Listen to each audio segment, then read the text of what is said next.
Why Red Bull sacked Christian Horner now, after a year that never stopped spiraling. Christian Horner's unexpected departure from Red Bull Racing after 2 decades as team principal sent shockwaves through Formula One. His dismissal, announced Wednesday, follows a period of internal tension and questions surrounding the team's performance and the future of star driver Max Verstappen.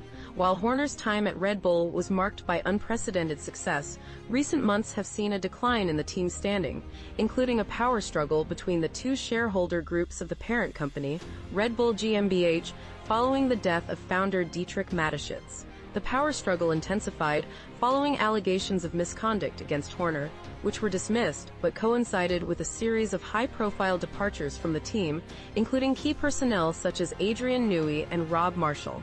The team's underperforming second car and a reliance on Verstappen for almost all of its points have further fueled concerns about Red Bull's future competitiveness. This situation, coupled with ongoing speculation about Verstappen potentially moving to Mercedes, likely played a significant role in Horner's removal. Red Bull's statement emphasized gratitude for Horner's contributions, yet the abrupt nature of his departure suggests a decisive shift in the company's priorities.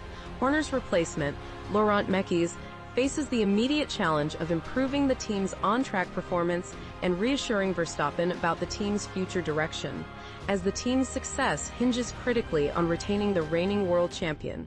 Verstappen, while publicly expressing gratitude to Horner, has been vocal about his desire for a calm and stable environment to perform at his best.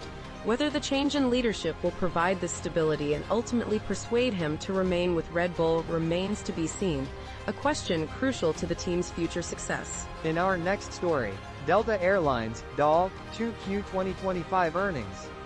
Delta Airlines has reinstated its 2025 profit outlook, exceeding Wall Street's expectations for a stronger summer travel season.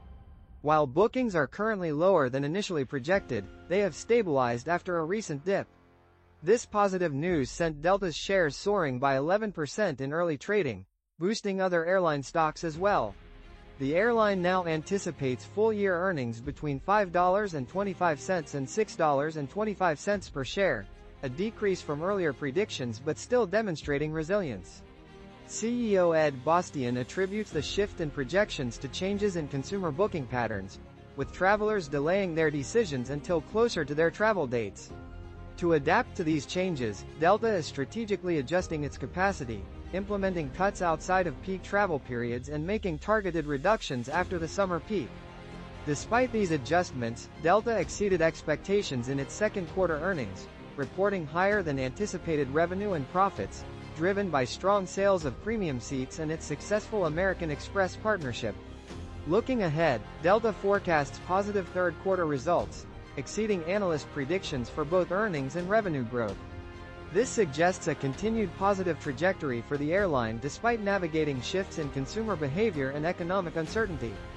In our next story, Lena Dunham isn't trying to reinvent the rom-com, NPR.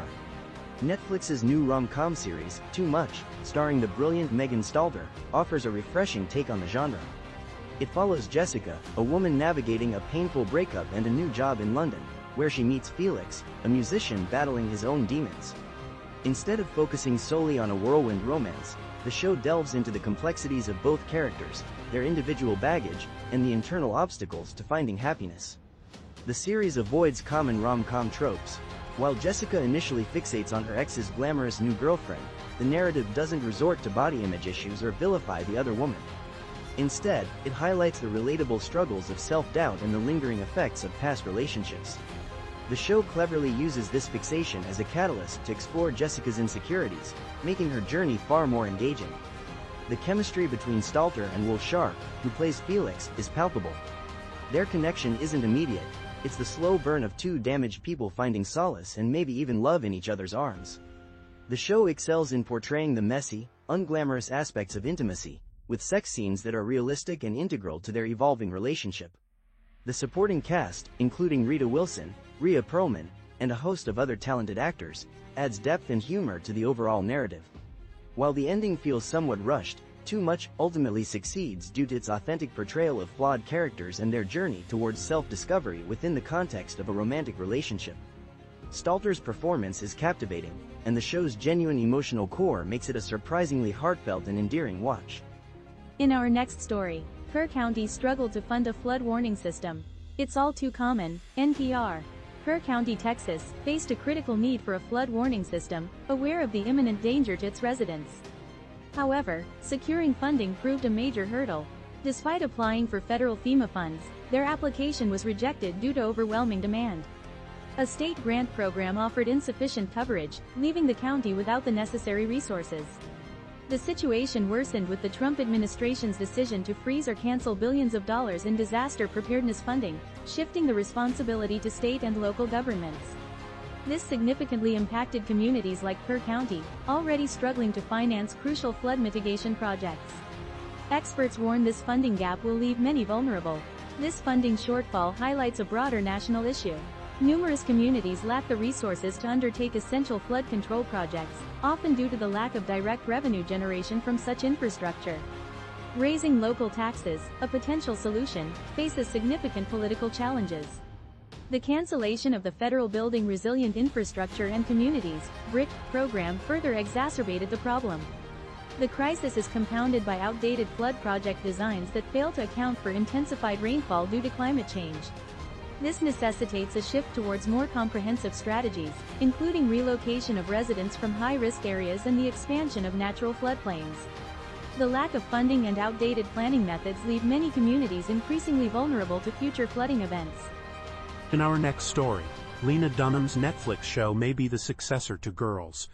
Lena Dunham's new Netflix series, Too Much, follows Jessica, a woman in her 30s who moves from New York to London after a devastating breakup. The show explores the cultural differences between Americans and Brits, playing on common stereotypes while showcasing Jessica's attempts to navigate a new life and a new relationship with a charming but enigmatic musician. The initial focus on these cultural contrasts, while amusing, occasionally feels repetitive and predictable, especially for British viewers familiar with the tropes. However, the series transcends its initial premise. The central emotional core of the show lies in Jessica's journey of healing from a past relationship.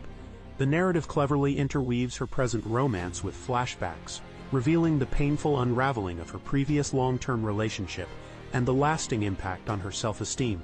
This exploration of heartbreak and self-discovery resonates deeply, providing a relatable and poignant portrayal of navigating love and loss in one's 30s. The show's strength lies not solely in its cultural observations, but in its honest depiction of complex emotions and the messy realities of human connection.